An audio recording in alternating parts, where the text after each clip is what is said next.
if you had to go back to young Kirsten and give her a piece of advice from the time machine, what would it be? Well, Kirsten's still young Kirsten, so. Well, younger, like back in I school, know. like way back in the day. I'm giving you a hard time, Doc. I would say my one piece of advice would be just trust yourself. Don't worry about the imposter syndrome. Just be yourself, go out there and do what you do because it's all going to be okay. I feel like this climate with everything that we've been through, has taught us that you can't sweat the small stuff and everything's gonna work out. Sometimes when you're going through the ups and downs and, I've had cash flow issues. I know most docs have, especially, which is one of the reasons why, we're not as heavily insurance based as we used to be. I used to have it was probably 75% insurance at one point, and those 30, 60, 90 never turnaround times, or, you're wondering when this PI case is going to close or what have you. And, you're concerned about, about how you're going to make it the next month, or if you have enough working capital. I've been there, in those early stages. I've been there, or going through something like the pandemic. And it's, it just teaches you that as long as you're doing what you love, the money follows.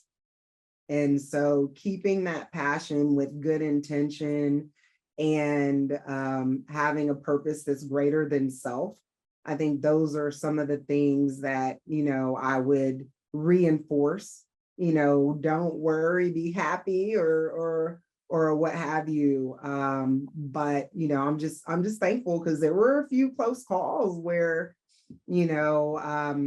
several times I never paid myself first. I always took care of my staff, and I'm thankful because during some of those rough and tough waiting periods, or when things switched from, I remember there was one insurance company, they used to pay so well, everyone in the state had them, and then they switched to another company that was run by, what was it, Ash, American Special Health. I remember that. Yep.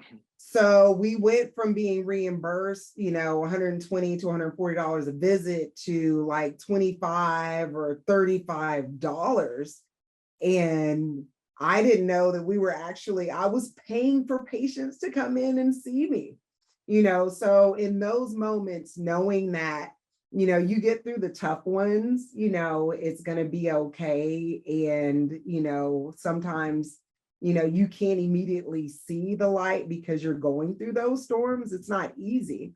But I would say to myself that you're going to do a great job. Don't sweat the small things. Yes, you're going to have some ups and downs in the process, but to be completely self-employed for almost the last 20 years, of my life, says something, because that most small businesses fail within the first 3 to 5 years, if they make it to 3, to be able to have longevity. Just have faith and confidence and belief, as Jim Parker used to say, in your products, services, and ideas, PSI.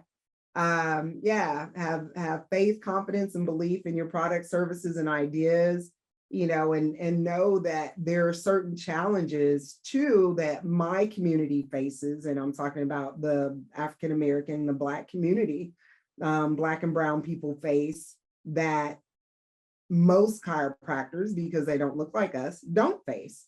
And it's across the board in all businesses. And so a lack of funding, is one of the often most challenging, a lack of opportunities. Some individuals may not want to lease to us. And so being able to step out and not have any fear and just let it roll, it's all going to turn out to be okay and tremendous anyway. So, embrace some of the challenges more so than the successes, because the successes are always going to outweigh those challenges.